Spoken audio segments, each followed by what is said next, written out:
Hello student, एक बार फिर से आपका चाणक्य प्रतियोगिता एकेडमी के यूट्यूब चैनल पर आपका स्वागत है। मैं प्रमोद कुमार संविधान में आज सेकंड टॉपिक लेकर के आए हम मौलिक अधिकार का चैप्टर नंबर 2। इससे पहले हमने चैप्टर नंबर 1 बनाया था, उसमें भी हमने मौलिक अधिकारों के बारे में बात करी थी। इस वीडियो को देखने से पहले इससे पहली वाली वीडियो को देखेंगे, तभी इस वीडियो को और अच्छे से समझ में आएगा। थोड़ा मैं पीछे का भी इसके बारे में, मौलिक अधिकार होते क्या हैं, प्रत्येक भारतीयों को प्राप्त अधिकार ही संविधान द्वारा मौलिक अधिकार कहलाते हैं। मौलिक अधिकार मूल संविधान में 7 थे, वर्तमान में हमारे 6 हैं। 7वां क्या था? संपत्ति का अधिकार, जिसको एक संशोधन 44वां संविधान संशोधन 1978 के अंतर्गत हटा दिया। कहाँ पहुंचा दिया? 300 के ए में। और कैसा अधिकार बना दिया? कानूनी अधिकार बना दिया। मौलिक अधिकार के बारे में और भी बहुत सारी थी, आज उस वीडियो को आप देख लेना, उससे आगे हम बात करते हैं। तो हमारे कितने मौलिक अधिकार हैं? 6। हम 6 पर आज बात करते हैं कि हमारे 6 मौलिक अधिकार कौन कौन से हैं। पहला पहला अधिकार है हमारा, मौलिक अधिकार है कहां से कहां तक? मौलिक अधिकार हमारे आर्टिकल 12 से 35 तक है, लेकिन जो ये 6 मौलिक अधिकार हैं ये हमारे आर्टिकल 14 से लेकर 32 तक है, जो कि नागरिकों के लिए। तो आपसे पूछा जाए नागरिकों के लिए मौलिक अधिकार कहां से कहां तक? 14 से 32 तक। कितने प्रकार के? 6। लेकिन मौलिक अधिकार कहां पर आते हैं? तो संविधान में भाग 3 के अंतर्गत, और 12 से 35 तक आते हैं। देखते हैं पहला अधिकार है हमारा समता का अधिकार। समता का अधिकार, ये समता का अधिकार कहां से कहां तक होता है? तो समता का अधिकार आर्टिकल 14 से लेकर आर्टिकल 18 तक, ये आर्टिकल्स हैं। 14 से 18 तक हमारा पहला अधिकार है समता का अधिकार। तो समता के अधिकार से पढ़ने से पहले, इससे पहले 2 आर्टिकल मैंने बताया, 12 और 13 यहां पर नहीं है। तो इसका मतलब ये नागरिक मौलिक अधिकार तो है, लेकिन नागरिकों को प्राप्त नहीं है। तो आर्टिकल 12 क्या कहता है? आर्टिकल 12 कहता है राज्य शब्द की परिभाषा, और आर्टिकल 13 कहता है न्यायिक पुनर्लोकन की शक्ति, यानी कि संविधान के लागू होने से पहले बने कानून मौलिक अधिकार के लिए अमान्य हो सकते हैं। बात करते हैं आर्टिकल 14 की। आर्टिकल 14 आर्टिकल 14 कहता है हमारा विधि के समक्ष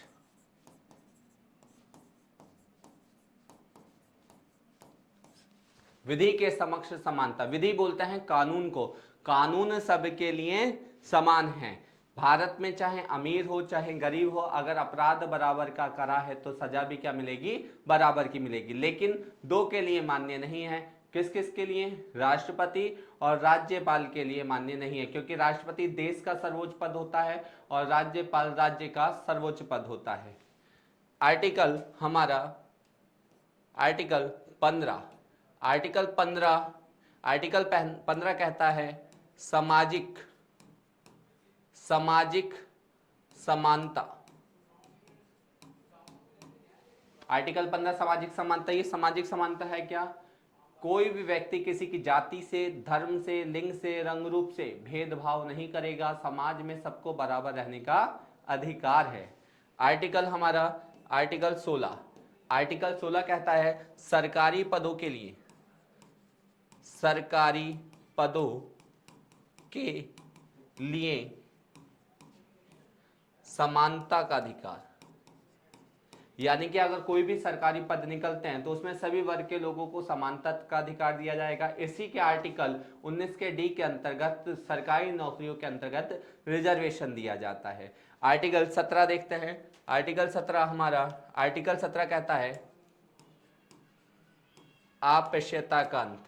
अस्पृश्यता का मतलब है कोई भी किसी की जाति से घृणा नहीं करेगा, यानी कि छुआछूत का अंत है।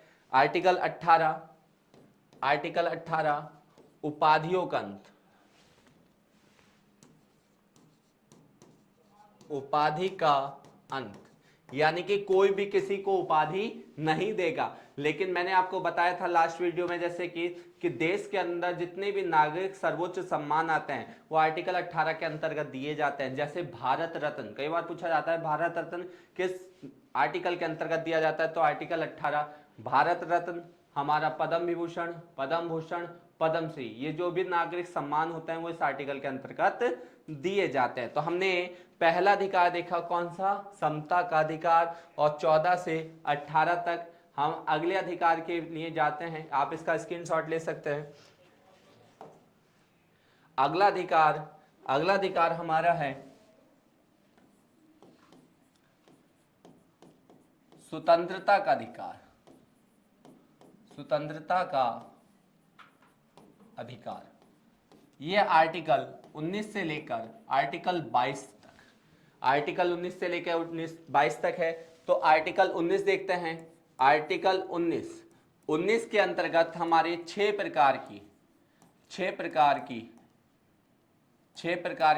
स्वतंत्रता मिलती है। 6 प्रकार की स्वतंत्रता। पहली स्वतंत्रता देखते हैं, पहली है 19 का ए। 19 का ए कहता है वाक की स्वतंत्रता। वाक का मतलब होता है बोलने की स्वतंत्रता। इसी में है आपका प्रेस की स्वतंत्रता। प्रेस का मतलब मीडिया को बोलने का अधिकार है। और इसी के अंतर्गत तिरंगा फहराने की स्वतंत्रता। जो आप लोग तिरंगा फहराते हैं 26 जनवरी, 15 अगस्त या किसी भी दिवस के दिन जो तिरंगे लगाते हो, तो ये तीनों अधिकार आपके स्वतंत्रता के अधिकार हैं जो कि आर्टिकल 19 के ए के अंतर्गत दिए जाते हैं। आर्टिकल 19 का बी कहता है बिना हथियार के शांतिपूर्ण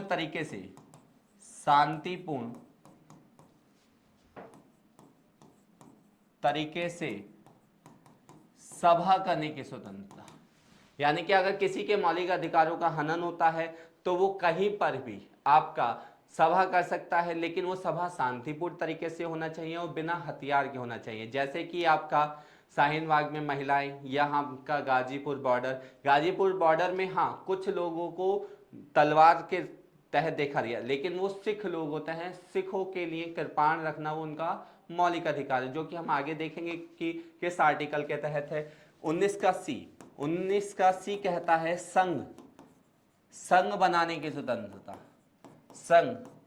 की स्वतंत्रता। जैसे कि आपका दल होता है, जैसे बजरंग दल हुआ, भीम आर्मी दल हुआ या शिवसेना दल हुआ, जो भी हमारे दल होते हैं, यूनियन बनाने की स्वतंत्रता जो मिलती है आपको, वो आर्टिकल 19 के सी के तहत मिलती है। डी में 19 का डी कहता है हमारा भ्रमण करने की स्वतंत्रता।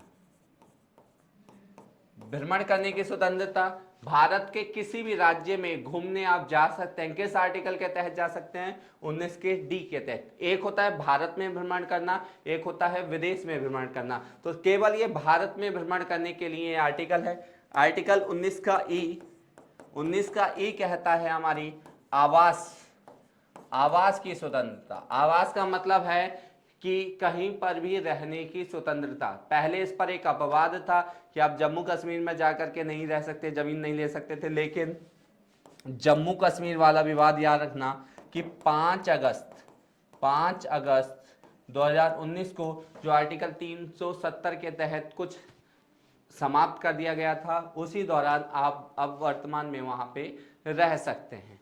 देखते हैं 19 का जी था व्यवसाय करने का अधिकार। अच्छा, ये 19 का जी व्यवसाय करने का, तो यहां पर एफ कहां गया? तो एफ दोस्तों हमारा संपत्ति का अधिकार था, जो मैंने आपको बताया था 44वें संविधान संशोधन के तहत इसको हटाकर आर्टिकल 300 के ए में कानूनी अधिकार बनाया गया। तो अभी हमने 19 के 6 देखे हैं। देखते हैं अगला आर्टिकल हमारा आर्टिकल 20 कहता है दोष सिद्ध होने पर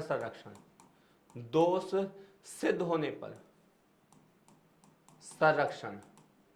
यानी कि अगर किसी का अपराध सिद्ध भी हो जाता है तो आर्टिकल 20 उसको संरक्षण देता है। कैसे देता है आपका?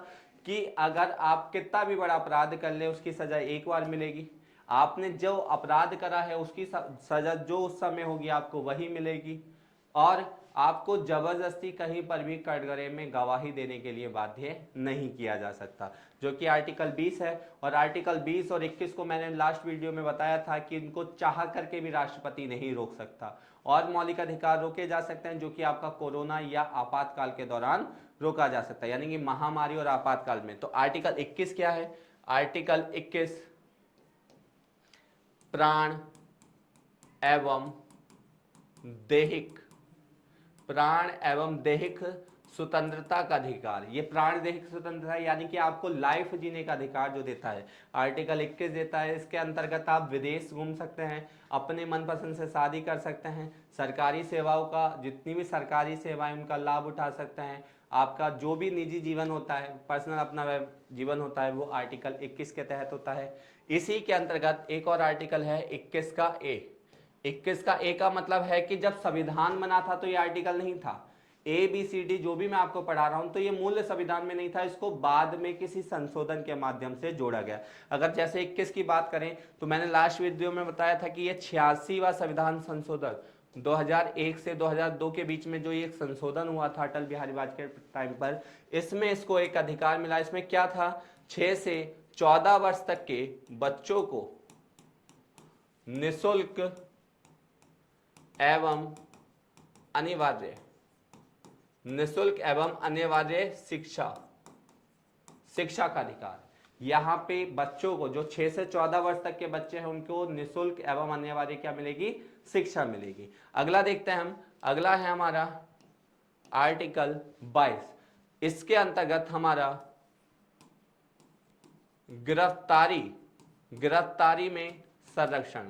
गिरफ्तारी में संरक्षण कैसा है कि किसी भी कोई भी अगर गिरफ्तार करता है तो उसको कारण बताना पड़ेगा 24 घंटे के अंदर मजिस्ट्रेट के सामने, और जैसे महिला को महिला पुलिस 6 बजे के बाद में सुबह 6 बजे तक, शाम के 6 से सुबह 6 बजे तक गिरफ्तारी, ये आर्टिकल इसके अंतर्गत है। तो हमने अभी तक दो अधिकार पढ़े, समता का अधिकार और स्वतंत्रता का अधिकार। हम अगला अधिकार देखते हैं। अगला अधिकार है हमारा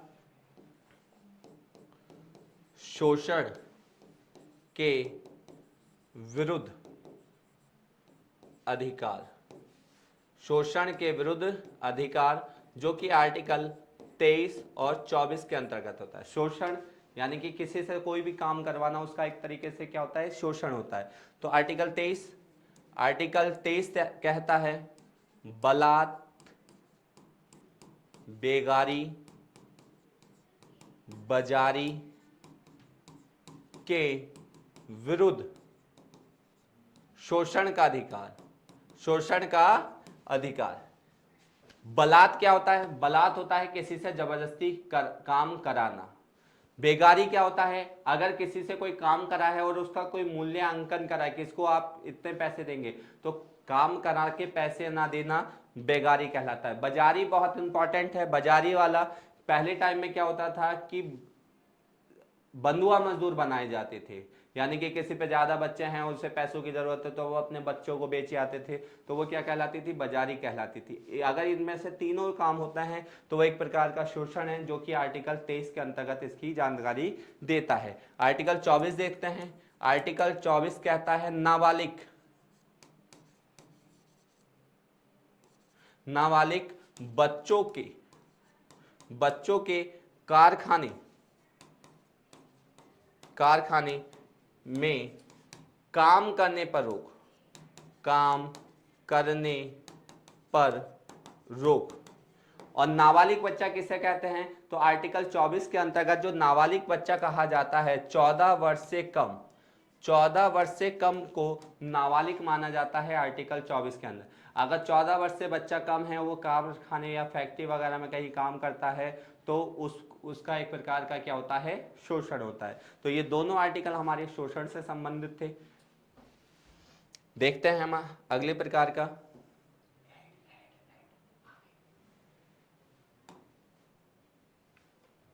अगला देखते हैं हम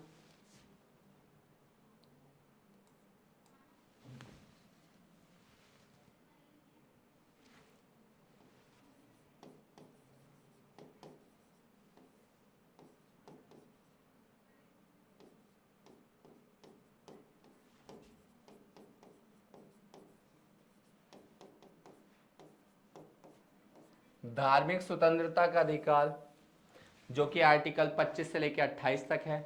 आर्टिकल 25 देखते हैं। आर्टिकल 25 है हमारा धर्म का प्रचार करने की स्वतंत्रता, धर्म का प्रचार।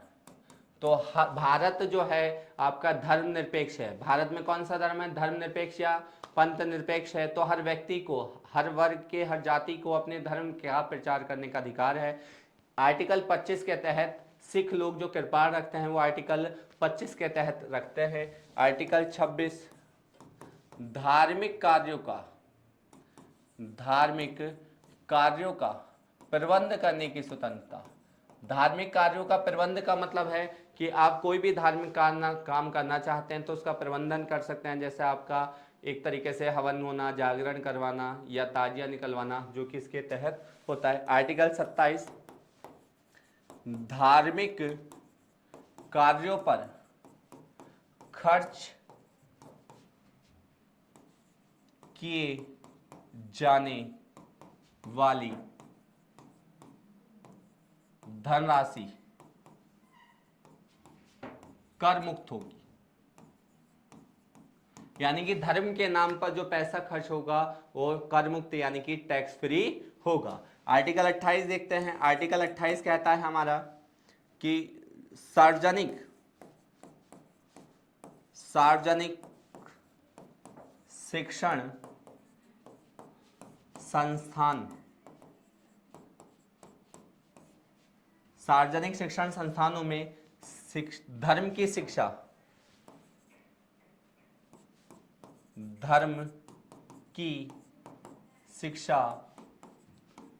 ना देने की स्वतंत्रता। यानी कि अगर कोई सार्वजनिक शिक्षण संस्थान है वहां पर जबरदस्ती किसी को धर्म की शिक्षा नहीं दी जा सकती। तो यह हमारा अधिकार है। देखते हैं अगला अधिकार। अगला है हमारा शिक्षा एवं संस्कृति का अधिकार, जो कि आर्टिकल 29 से 30 तक आता है। तो आर्टिकल 29 क्या है? आर्टिकल 29 है अल्पसंख्यक वर्ग के लोग, अल्पसंख्यक वर्ग के लोग अपने भाषण, लिपि एवं संस्कृति सुरक्षित रखने का अधिकार, सुरक्षित रखने का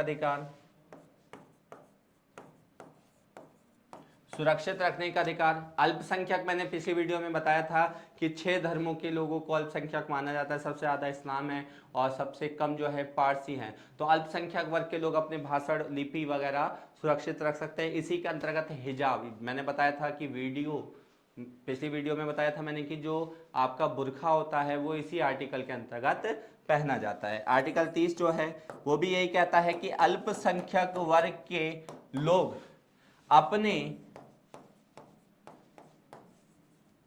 शिक्षण संस्थान खोल सकते हैं। अल्पसंख्यक वर्ग के लोग अपने शिक्षण, जैसे मदरसे वगैरह जो खुलते हैं आपका, वो अपने संस्थान खोल सकते हैं। तो आर्टिकल 28 में क्या है? सार्वजनिक, और इसमें कहा है अल्पसंख्यक। बस इतना ही आपको याद रखना है। हम देखते हैं अपना अगला अधिकार। अपना अगला हमारा लास्ट अधिकार है संवैधानिक उपचारों का अधिकार। संवैधानिक उपचारों का अधिकार, संवैधानिक उपचारों का अधिकार, जो कि आर्टिकल 32 बताया था मैंने कि आर्टिकल 32 को डॉक्टर बी.आर. अम्बेडकर द्वारा संविधान की आत्मा या हृदय कहा जाता है। इसके अंतर्गत क्या होता है? इसके अंतर्गत हमारा जो सुप्रीम कोर्ट होता है वो कितनी रिट जारी करता है? 5 रिट जारी करता है। 5 रिट कौन कौन सी है? पहली रिट हमारी बंदी प्रत्यक्षीकरण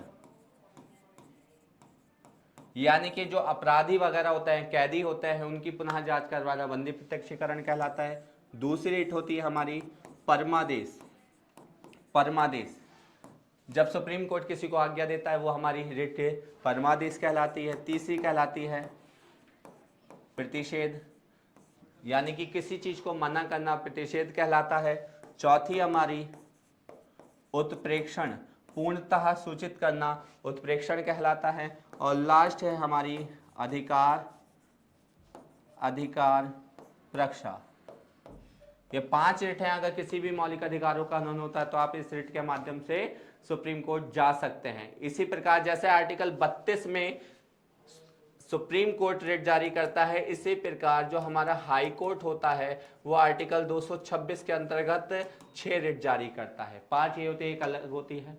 बात करें तो नागरिकों को जो प्राप्त थे वो हमारे 6 अधिकार थे।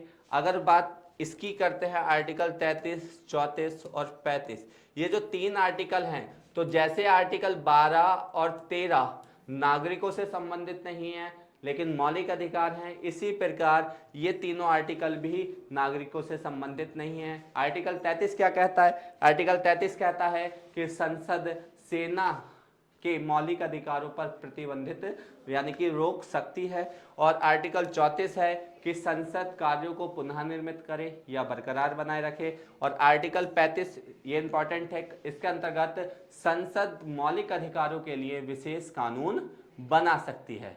तो मैंने आज दोस्तों मौलिक अधिकार की दूसरी वीडियो बनाई है। इस वीडियो को देखने से पहले पहली वाली वीडियो जरूर देखें, तभी ये अच्छे से समझ में आएगी। अगर वीडियो अच्छी लगे तो लाइक करें, सब्सक्राइब करें और वीडियो को शेयर करें। Thank you.